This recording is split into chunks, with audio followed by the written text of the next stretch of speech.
The significant feature in MRP2 is that it allows material, machine, and resource planning. In this video, we are going to see a sample MRP planning of a product.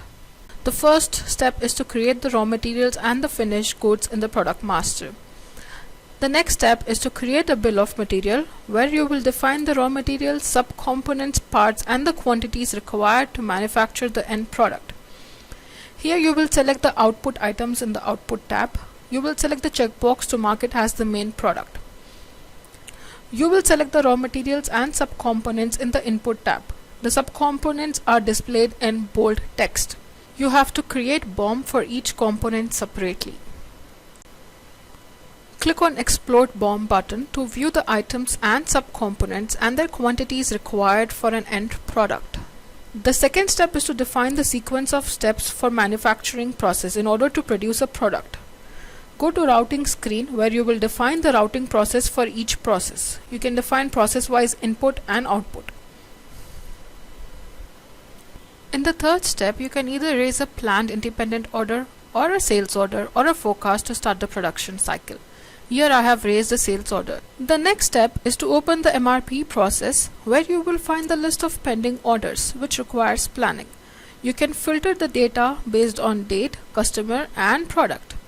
Select an order to be planned and click on Lots Breakup.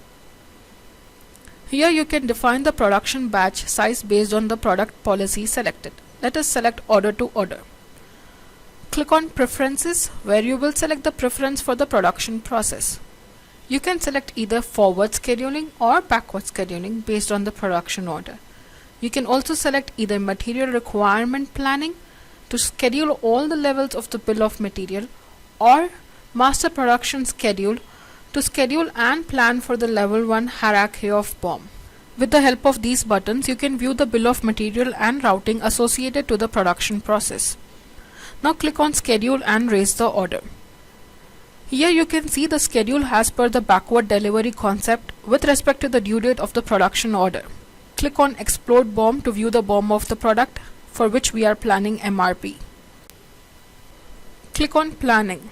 In this screen, you can select the procurement preferences for the raw materials. You can raise the order for raw materials by raising purchase request or dependent requirement. The last step for planning is to click on MRP process. The application will reserve the items for production from the inventory and raise orders for the items whose stock is not available. Click on Finish button to raise the production order. The application will automatically raise production order for the processes required for main product. The next step is to go to Release Production Order screen. Here you can find two production orders raised for main product and dependent subcomponents. Click on Release Order. As there are two production orders to be completed to receive the final product, you will issue process-wise products to production in Issue to Production screen, where you will first issue the products for subcomponents and receive the products. You will record the received products in the Receipt to Production screen. Then you will issue the products for the main product and receive the output. Through this way, a production order is completed. Thank you.